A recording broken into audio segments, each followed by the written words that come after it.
Dear friends, Assalamu alaikum, good morning and good evening, depending upon wherever you are. And Professor Bruce Lawrence is not an unknown person to us. This is the second time he's joining our forum for a discussion. Last year, he spoke on another very interesting topic. If I'm not wrong, that was on Allah, Professor Lawrence, right? And we had a very enlightening discussion last year. So this year, when I came to know, actually through the internet, I came to know that this new book on Islamicate Cosmopolitan Spirit has been launched, and the Duke University had some program on that. So I contacted Professor Lawrence and said, I think we should do another talk on this book. He was extremely good enough to agree immediately, and here we are. And he also sent me a PDF form of his book, and I went through, and it's an amazing book, which made me reread Marshall Hodgson's Venture of Islam. And I've been reading the first volume once again after reading Professor Lawrence's absolutely wonderful book. I mean, it takes you through philosophy, fuzzy logic. He introduces a new term called barzakh logic, which I would want him to elaborate during his talk. So Professor Lawrence is based in North Carolina, as you know. He was a Marcus Family Humanities Professor of Religious Emeritus of Religion Emeritus at Duke University and Adjunct Professor at Alliance of Civilizations Institute, Ibn Khaldun University, Istanbul. His recent books were the Quran in English, a biography, and also the Quran, a verse translation. His latest book is what we're just going to discuss now, Islamicate Cosmopolitan Spirit, wherein he expands on Marshall Hodgson's thesis of Islamicate, the whole idea of Islamicate, which he says it actually which goes beyond religions and beyond religion itself and involves ethics and culture. That's quite an interesting term, actually. And he adds two more terms to that, cosmopolitan and not cosmopolitanism. He makes it clear why it is cosmopolitan and not cosmopolitanism. And then he adds spirit to that. So he just takes us through that.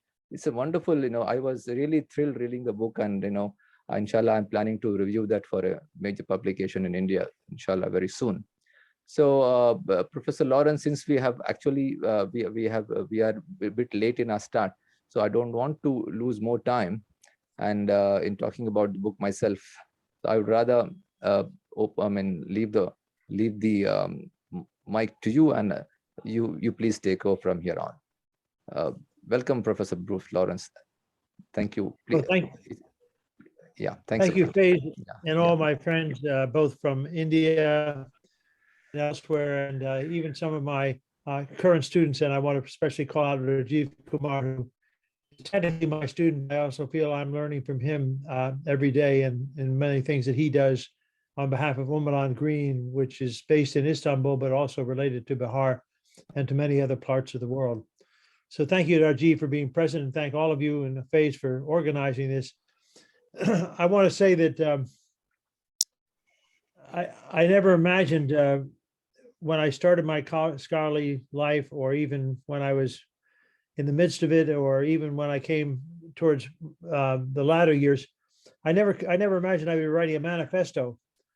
And I should explain, some people say, why didn't you just write another book? Why did you call it a manifesto? And if you notice, there's a term at the top, Wiley Blackwell manifestos. And a manifesto, I think the difference between a manifesto and an ordinary or other kind of monograph, whether it's a solo book or edited book, a manifesto tries to make a couple of clear points. And in my case, the one clear point, which is in these three words, Islamicate Cosmopolitan Spirit, is that there is such a thing as world history of the entire universe, entirely looking at the Earth, or what one now calls the Anthropocene era, the last 4,000 years on the Earth, and that it doesn't include one or two places, it includes all places. Without privileging any, it includes all. And how do you then talk about what some people call an ecumene? This is another term from Hodgson, whom I'll explain, ecumene, E-C-U-M-E-N-E. but it also means Ma'amura fil Ard in Arabic. So it's a place which is inhabited by people from Europe through Asia and Africa, and both of the poles, North and South Pole. It's what one would call, and some people call it, a plurispheric, a multispheric or transpheric, across all spherics view of history. So my reason in writing manifesto is that there's so many people who have avoided using the term Islamicate for a variety of reasons, but I think Islamicate is what erases, if I can say this, erases the notion of hierarchy and includes all in a kind of multiple or polycentric view of the universe. And I'm really surprised at the number of people who picked up on the term Islamicate as if they've heard it for the first time. It actually, of course, has been around for a long time. And the person whom I cite often in my book, and I'm going to mention here from the beginning, is Ibn Khaldun. And Ibn Khaldun really is the person who started the notion of global history by using the term Umran. And this is what Rajiv has picked up in Umran Green, in this wonderful new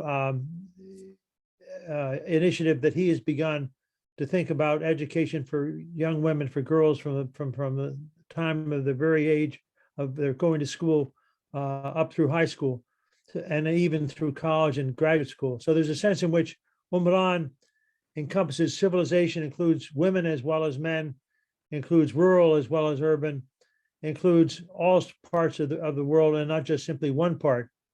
So in a sense, Ibn Khaldun, the Muqaddimah, is only now being recognized as not just a world history, but a global history, something that encompasses the whole world. And one of the people who early on had seen the Muqaddimah as a prefiguration, as an anticipation of Islamicate history, was Marcel Hodgson.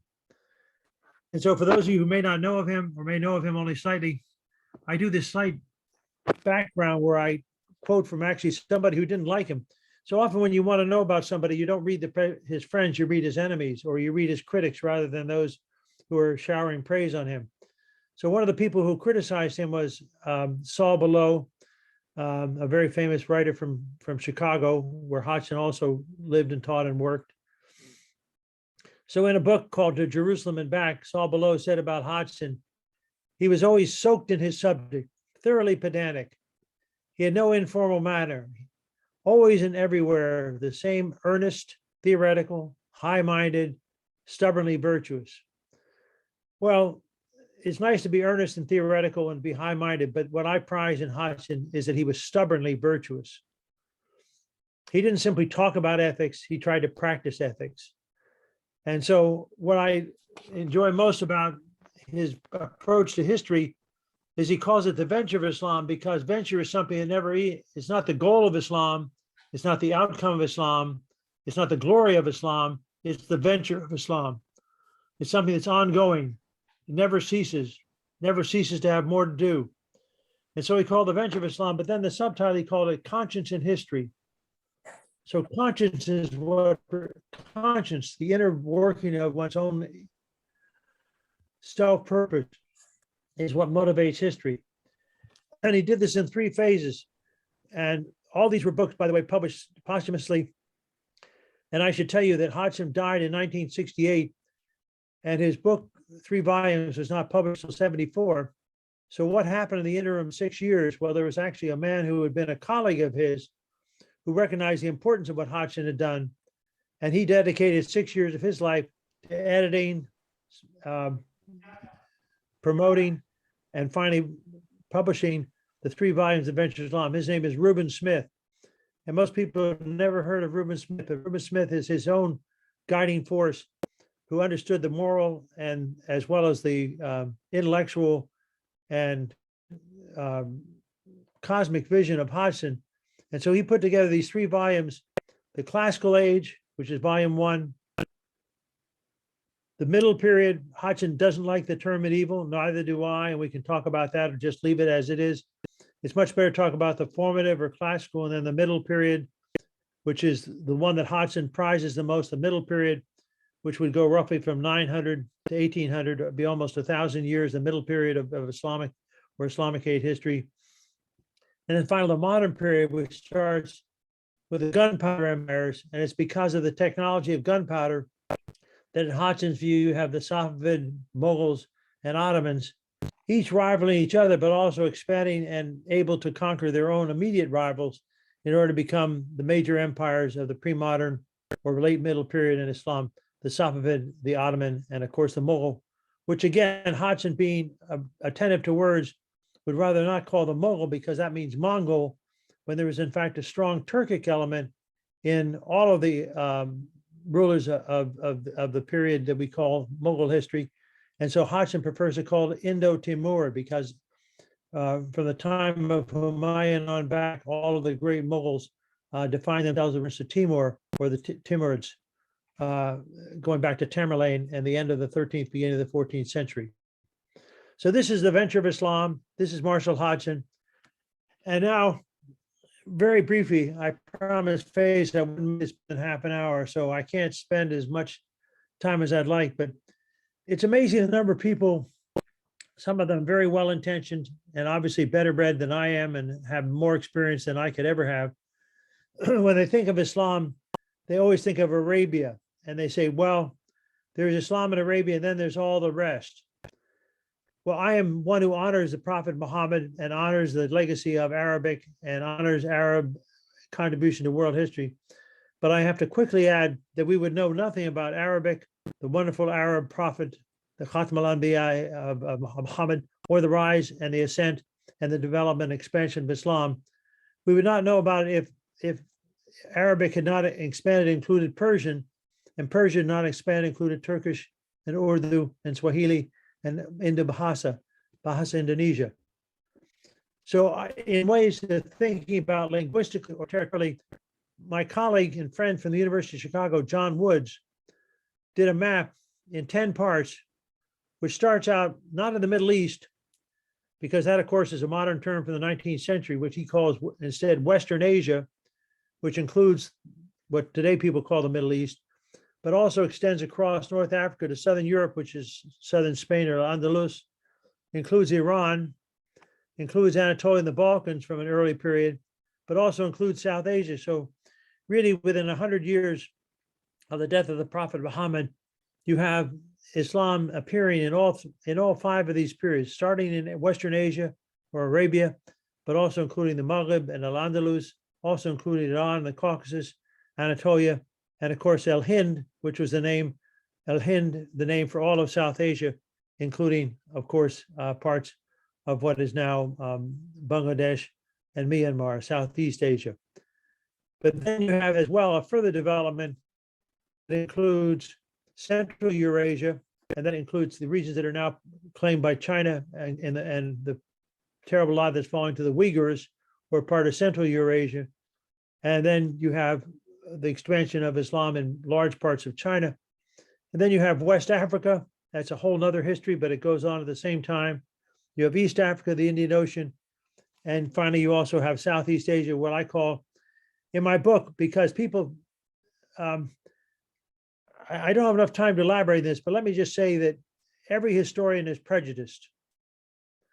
She or he always follows something about their own internal history as a clock. So I am aware of the fact that I am prejudiced, however much I try to be even-handed, however much I try to be hemispheric, inclusive, non-hierarchical. I always start with Arabia and end with Indonesia.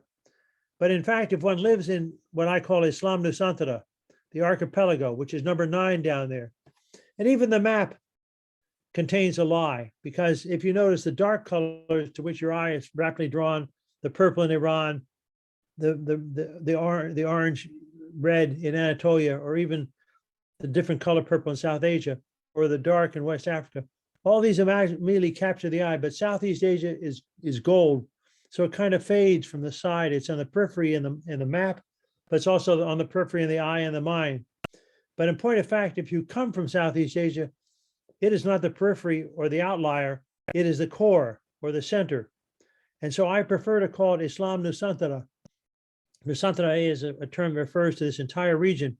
So instead of calling it by a name which calls Southeast, which refers to south and east of something else, I simply call it Islam Nusantara, Susantara. That doesn't correct the prejudice or the prejudgment that this is a lesser or lower or peripheral form of Islam, but tries in some sense to give a broader historical definition to what it became and still remains the most populated part of the Muslim world, Islam Nusantara, the archipelago, Southeast Asia.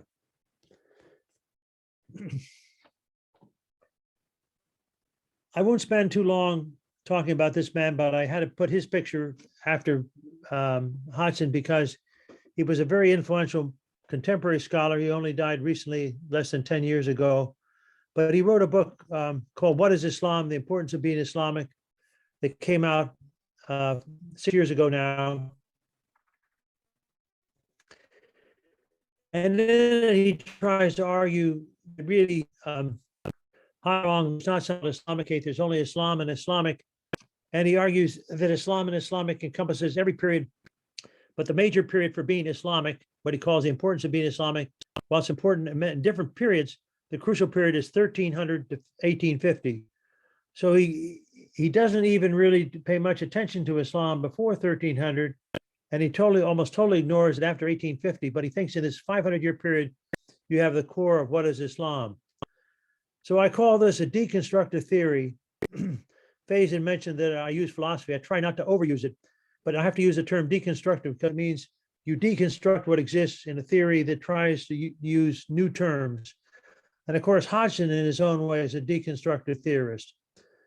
But what Shihab Ahmed has done is to say you must have a cosmopolitan perspective that goes beyond the bias of certain key terms or beyond the boundary of discipline, whether that discipline is literature, history, religion, philosophy, ethics, art history, architecture.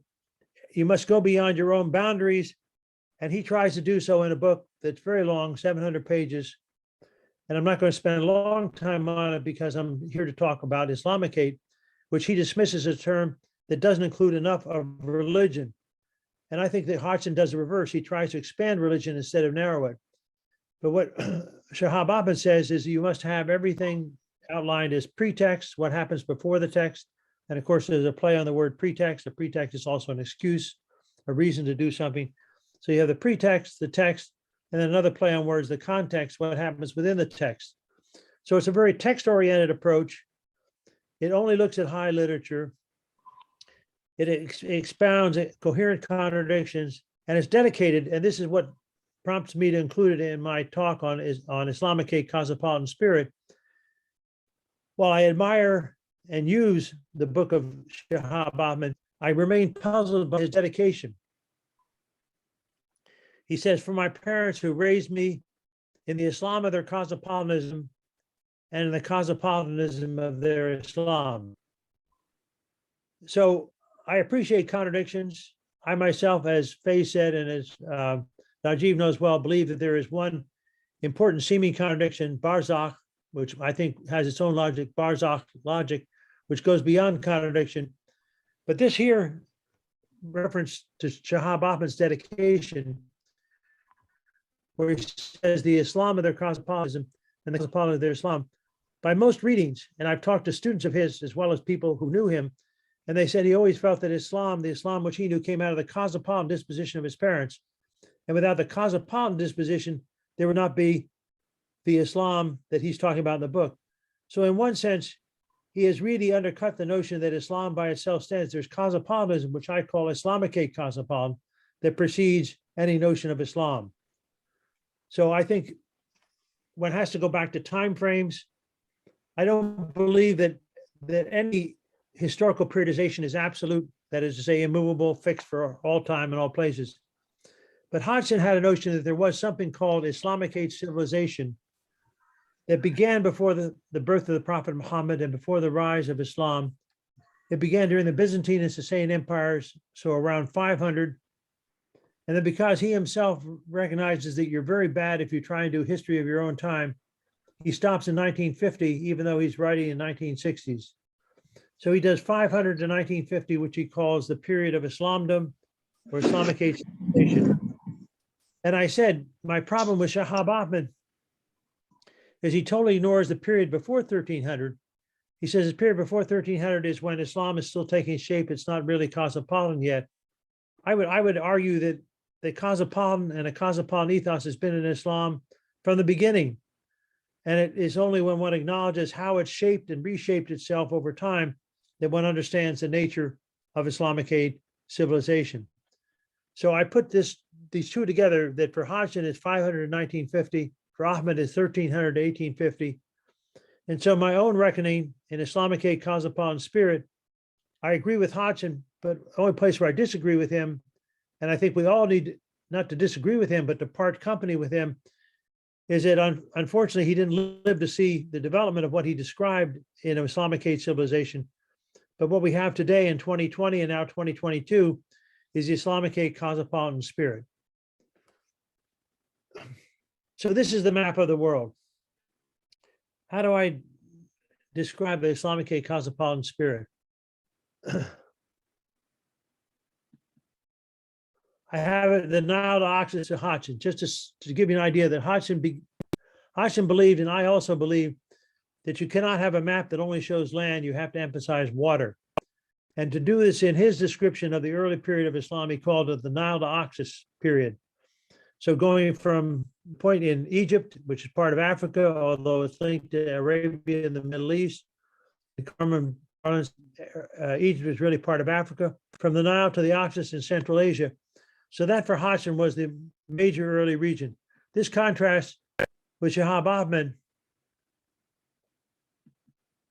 who sees the Balkans to Bengal, which is a broader expanse. But notice that his Balkans to Bengal, unlike Hodgson, only covers land, doesn't cover water. So he does Balkans to Bengal. There's no Indian Ocean, there's no Mediterranean Sea, there's no Nile, there's no Oxus, there's only Balkans to Bengal. Now, there's another person who tried to expand this. His name is Clifford, and Gertz talked about the Muslim world from Morocco, the Maghreb, to Indonesia. And you might say, well, at least the anthropologist got it right. The problem is that the anthropologist got it right by contrasting, and this is Gertz's book in 1967, Islam Observed, by saying that Islam in Africa, especially North Africa, especially Morocco, does not resemble Islam in the Southeast. So instead of saying the two are joined together, he tried to show how they're separate and why it's impossible to talk about something singly called Islam Nusantara or Maghrebi Islam. And of course, I think that's also a false, to do a dichotomy on the basis of geography or history. I think one needs to show how two elements can be combined, even though they can be, and they are very different in practice. So to end what I hope is not too brief, but I hope a significant enough view of my book, I depend on Hodgson, but I also recognize that he has flaws that you cannot overlook. Flaws because he himself died too young. He couldn't finish doing what he wanted to do in terms of thinking about the modern period. But he comes up with a notion of the Great Western Transmutation. And I think this is a real advance over thinking about the Great Western Transformation or the Great Western Affirmation or the Great Western Expanse in world history. I don't mention this because I don't have time, but he was a colleague of a person named William McNeill, who wrote a book called The Rise of the West. And Hodgson was very critical of the rise of the West because he said there's no West that could rise without the East rising with it.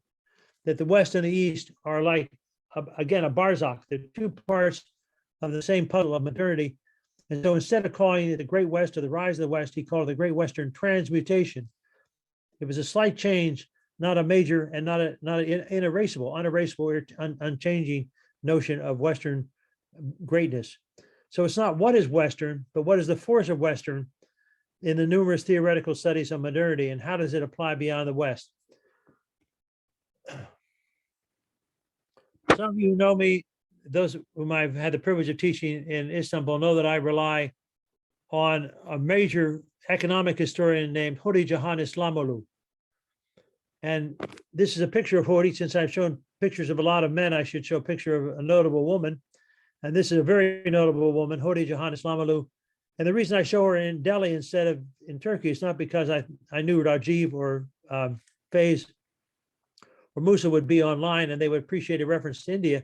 It's because she actually is related to a Mumbai forum on economic strategies.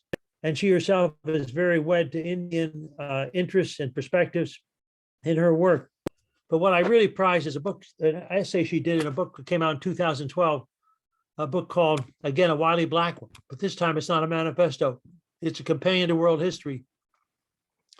And in this companion to world history, she did chapter 30, and I'll talk about it in a minute, but also Wiley Blackwell did something called the Wiley Blackwell History of Islam by the Italian scholar now teaching McGill, Armando Salvatore, with Roberto Toroli and Babak Rahimi, which also includes many Hudsonian perspectives.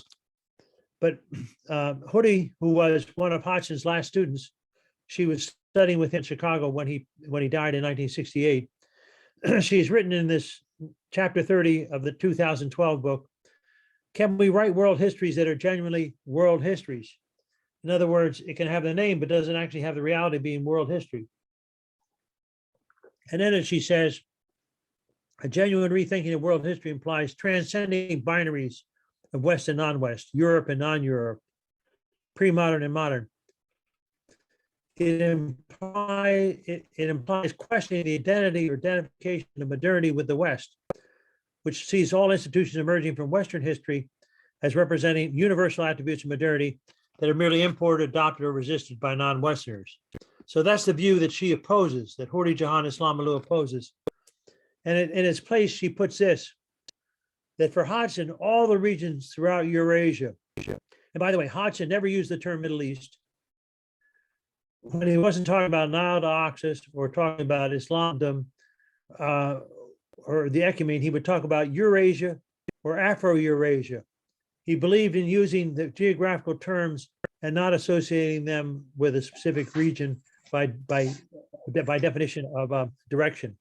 All the regions throughout Eurasia, in Hodgson's view, have been involved in the modern transformation or transmutation, and these processes have been constitutive of social, economic, and political practices in various regions.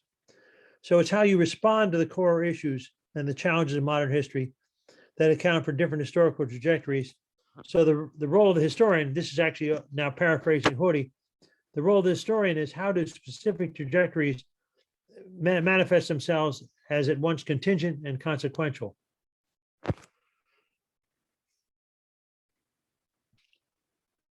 So I do a pause. Again, what I made earlier map from Professor John Woods.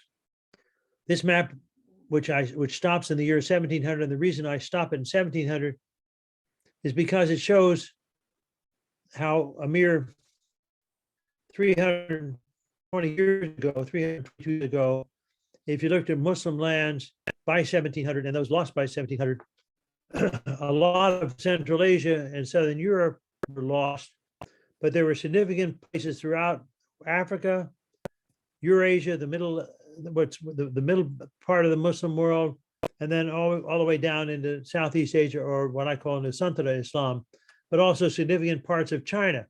And we're seeing this come up, Xinjiang. What I like about this map is if you look up from India, from Bengal, the Himalayas, you say Xinjiang, and of course, that's the capital of the Uyghurs. That's where you have the present day conflict going on with the communist government in China trying to suppress Uyghur or Xinjiang identity.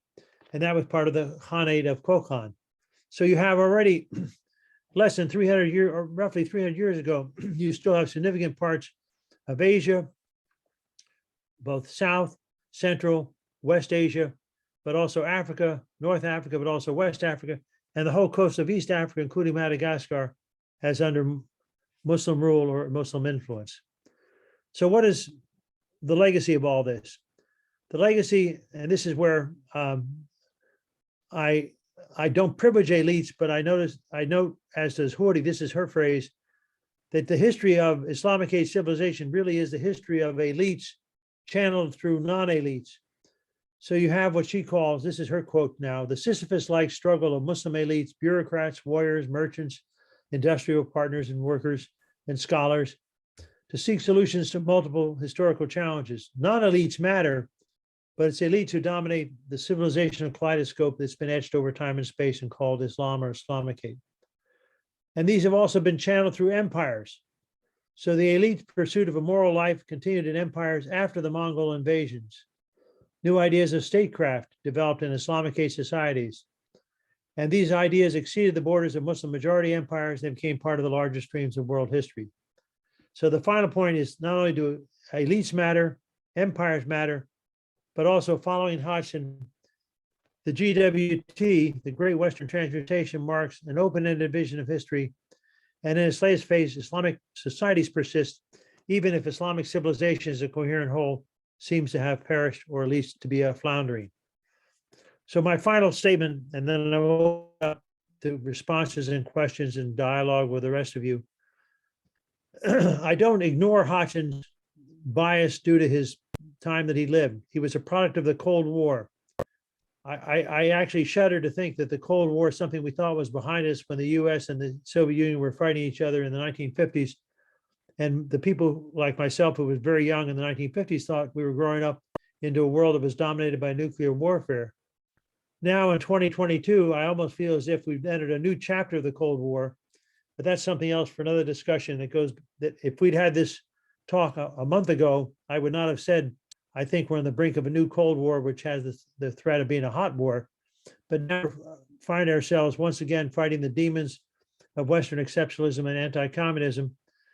Like Hodgson, we are products of a new age of connectivity and global imagination, but it's marked by unequally by networks of solidarity and resistance. So Hodgson talked about the high-tech era, and I think he was right to describe the peculiar notion of the time which we live as dominated by technology, which affects economics and history and sociology and art and religion and philosophy. But there's 3 points to remember that I think I want to stress as the end of my talk and the beginning of our discussion.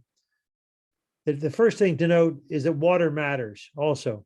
The expanse of Islamicate society extends to the Indian Ocean and Southeast Asia, to the archipelago that extends to the Pacific Ocean, but it also extends the other way to Euro-America and Africa. So you have, in a map of John Wood's, Islamicate diaspora, which includes Western Europe as well as North America. So it's a much bigger map. Number one is it's a much bigger map than what some people call the Arab world or the Middle East. The second thing is those of us who engage Islam, whether it's Muslims or non-Muslims, as scholars or citizens or as onlookers or participants, we must identify and herald the new elites, those new persons from the current generation who challenge us with a fresh moral vision, an Islamicate cosmopolitan ethos that tries to replace the current world order or disorder, and of course it's both, with a sustainable and just new order. So I would argue, and of course this is open to challenge and controversy, but I would argue that the Islamicate cosmopolitan spirit is still evident and is still vital, that it heralds a future that's unfolding amid uncertainties, that it mingles hope with despair and light with darkness in what I would describe as the penumbral 21st century. Thank you.